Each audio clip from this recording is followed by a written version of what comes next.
Bonjour à tous et bienvenue une nouvelle fois chez Dagoma. Comme vous vous en êtes rendu compte, vendredi, la Neva Magis est sortie, ça y est.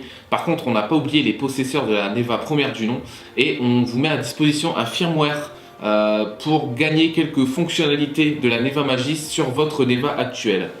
Du coup, il y a une procédure à respecter pour que tout se passe bien et on est là pour faire des petits tutos sur les améliorations qui vont sortir. Et le premier tuto, ça va être la mise à jour de votre Neva 1 avec le firmware de la Neva Magis. C'est pas réellement le firmware entier, mais c'est une bonne partie. Du coup, on est parti pour faire un record sur l'ordinateur. Vous pouvez me suivre. Vous vous retrouvez sur Google. Il vous faudra aller sur l'adresse dist.dagoma.fr. Toutes les adresses seront dans la description de cette vidéo. Dans un premier temps, vous allez télécharger le logiciel Dagomap qui vous permettra de flasher votre Neva avec le nouveau firmware. Vous choisissez si vous êtes sous Linux, si vous êtes sous macOS ou si vous êtes sous Windows. Pour ma part, je suis sous Windows. J'ai un Windows 64 bits et je peux télécharger l'archive qui contient donc le logiciel Dagomap. Après avoir extrait l'archive, on se retrouve avec un dossier Dagomap. Il vous suffit de lancer l'application. Avec l'application qui se trouve ici, pour l'instant, on peut la laisser de côté. On va aller télécharger notre firmware. On retourne toujours sur dist.dagoma.fr et cette fois-ci, on va aller dans l'onglet Marlin Firmware. On choisit la Neva et on choisit notre modèle de Neva. Nous avons donc une Neva première du nom. C'est très simple, on regarde sous la Neva, soit elle n'a pas de numéro de série, soit le numéro de série est inférieur à 6000.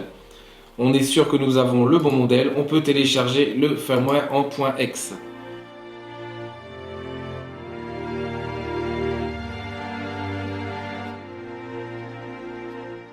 Nous pouvons reprendre notre dossier Dagomap et lancer l'application Dagomap.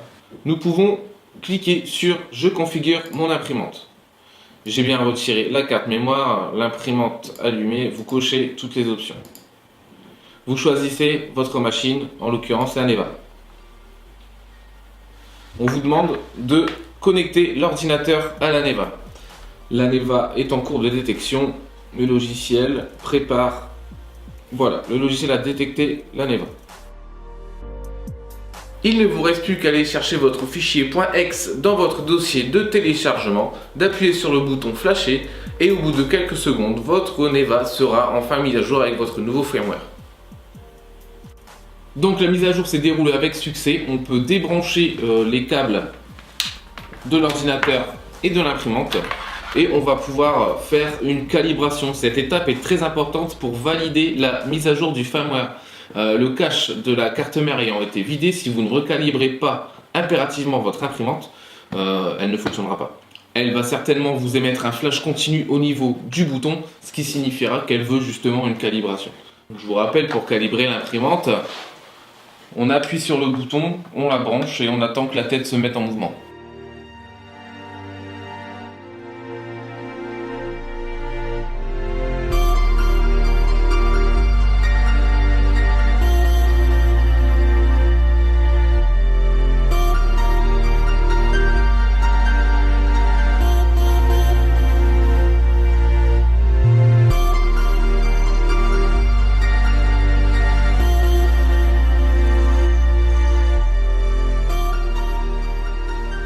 Voilà, la mise à jour de votre Neva est faite, la calibration est faite, elle est opérationnelle. Qu'est-ce que vous devez savoir sur cette mise à jour? Concrètement, le tap-tap a été amélioré, il est beaucoup moins sensible. Si vous travaillez sur la table où se trouve la Neva, il n'aura plus tendance à se déclencher tout seul. La progress bar apparaît. La tête se met en position avant à gauche et va aller vers la droite tout doucement jusqu'à atteindre l'autre extrémité. Quand elle sera arrivée, ça veut dire qu'elle est à température idéale pour l'insertion et l'extraction du filament.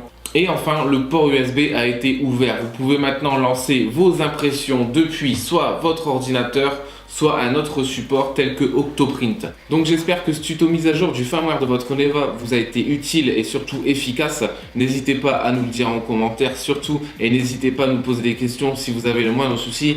On vous rappelle que Dagoma est là pour vous accompagner jusqu'au bout. D'autres petits tutos sur la Neva, sur la Magis et sur la Disco vont être présents tout au long du mois de mars et certainement avril pour la Disco.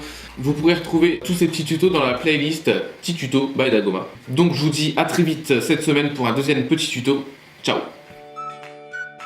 Et si tu veux une surprise, je t'invite à appuyer sur le bouton tout rond au milieu. Tu vas voir, c'est super. Tu peux aussi visionner notre vidéo précédente. À bientôt. Ciao!